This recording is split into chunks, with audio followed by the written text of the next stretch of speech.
You're watching a segment of The Splash, Greater West Bloomfield's news magazine show.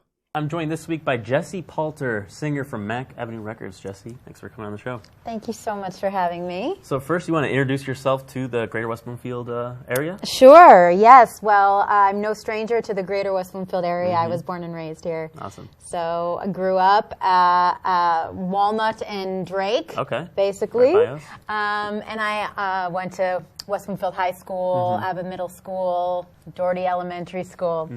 So Michigan is, a huge part of my journey. And then I also was raised singing all over town. So I lived here. I went to University of Michigan School of Music, and then I moved to Chicago for a couple of years, and ultimately out to Los Angeles to really further pursue my career as a singer-songwriter. So how would you compare living out in L.A., besides the weather? Yes, because that's a big thing. Working in Detroit versus L.A., what's the difference between the two? Oh, man. Well, they are very different creative scenes. I love both of them for different reasons. I really am so proud of the fact that I am a musician from Detroit and that I grew up being raised by, the greats that are from here, and having really learned the tradition of music being from here. But out in Los Angeles, there are kind of no rules. Anything goes.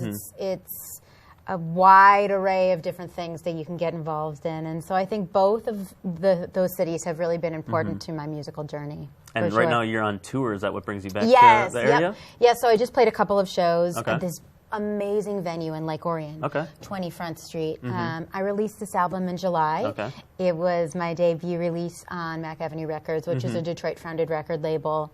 And I've just been getting out there and trying to play for anybody who will listen to it and spread the word about the music. And it's been really great, very soul-filling. So this is Paper Trail. You want to talk about that? What inspired it? Some of the songs on it? Sure. When I started writing for Paper Trail, I had the ear of the record company. And it was always a big dream of mine to be able to release music, original songs on a record label. And so I knew that they were listening, but they hadn't officially offered me the deal. So I just committed to the discipline of writing songs every single day of my life by myself, collaborating with songwriting friends. And I wrote, it was an obscene amount of songs and recorded a crazy amount of demos before they ultimately offered me the deal.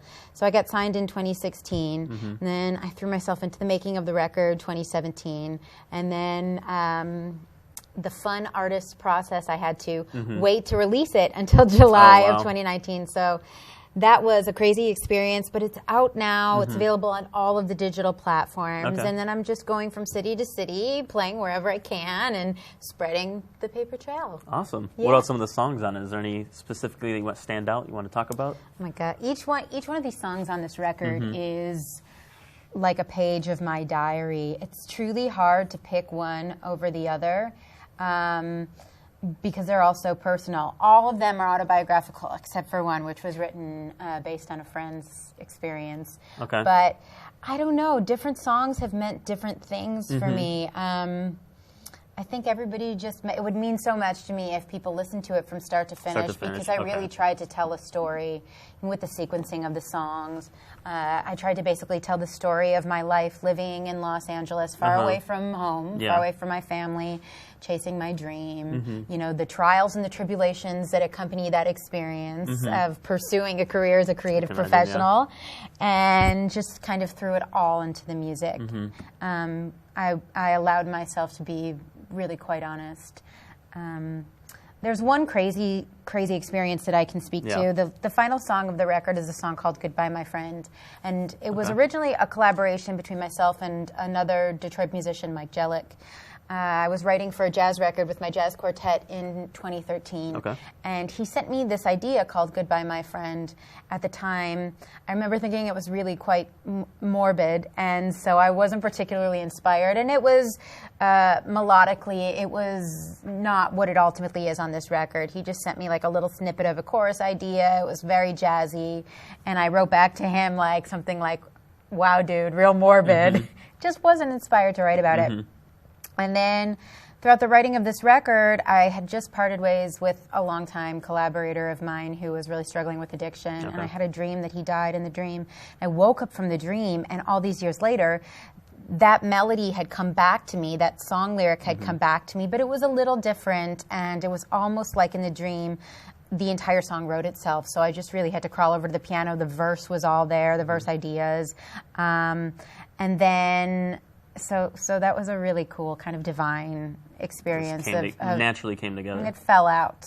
And those are really beautiful moments in songwriting. And then I recorded the record, and the day that I signed the record deal, my aunt, who is an amazing visual artist and one of my artistic heroes, she took her own life, and she drowned herself in the Hudson River. Sorry to hear that. And so this song that I knew what the intention was about, that had sort of like had one original life, and then all these years came back to me, meant something different. When I went to record it, I channeled all of the emotions that I was experiencing surrounding my aunt's suicide, and I threw that all into the making of the song, and it was almost like I was interpreting my own song. It became a little bit of a different intention to me. So and that's you're pretty a special one too. Open with like mental health awareness stuff. You recently did an article on Thrive Global. You want to talk about that? Yeah, it's really important to me. I mean, I've had my own journey, my own struggles through mental health, and it's something that I've always been really open and honest about, especially after my mom's sister and my mom's brother as well suicided. And so, artists are vulnerable, sensitive people. I have chosen the road less traveled by staying in the game to pursue this passion of mine. And it hasn't always been easy, and there have been times where I've definitely struggled with mental health issues, and I just got to the point where I felt like I had to hold myself accountable. Like, if this runs in my family, if depression runs in my family, then I have to hold myself accountable and be open and open and honest about it for my own cathartic need to sort of like just put it all out there and destigmatize the topic. And so I've wanted to reach out to people and let them know that they can reach out to me, and that as a community we all need to be there for each other and talk about these issues and find solutions and lean on each other for support. And really the power is in the community. Definitely. Awesome. I think it's great being open and about all that kind of stuff, especially with music and the articles and stuff like that. I appreciate that. I think we don't have a choice. But also, as an artist, I mean, I strive so hard to be very honest, and I feel like that's the only way that I'm really going to enjoy this grind, because it's a real grind. It's like, if I throw everything that I'm feeling and I maintain, true to my experiences, and then it makes the grind worth it, because you're singing stuff that really speaks to you every single night. So speaking of the grind, in the future, where do you hope to see your music, hope to see your career? Yeah, I mean, the hope is world domination, right? I'm just going to continue playing as many places as possible, more touring stuff coming up this year. I have plans to release some music that has already been recorded.